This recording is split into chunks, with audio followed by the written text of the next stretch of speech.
tumeletewa wagonjwa wenye wamekuwa involved in an accident pale Githurai roundabout.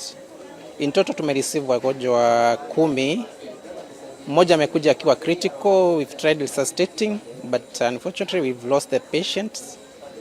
Then there are other 3 who are also critical, had multiple injuries, head injury and multiple fractures. For them we couldn't handle, so we've given the first aid, and we've called Kenyatta. They've been transferred there. Again, the other 6 we've managed to handle.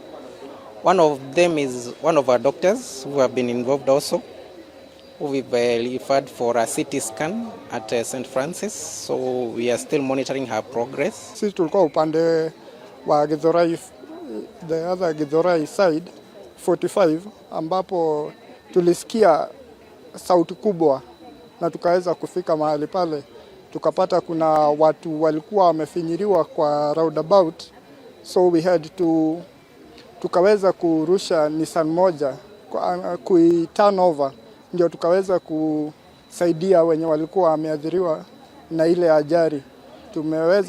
Tuliweza kuleta watu around 10 kwa hii hospitali ya St. John's, though we had lost from the records tunaambiwa watu 2 wameweza kupoteza maisha, moja from the scene and one from the hospital ward. So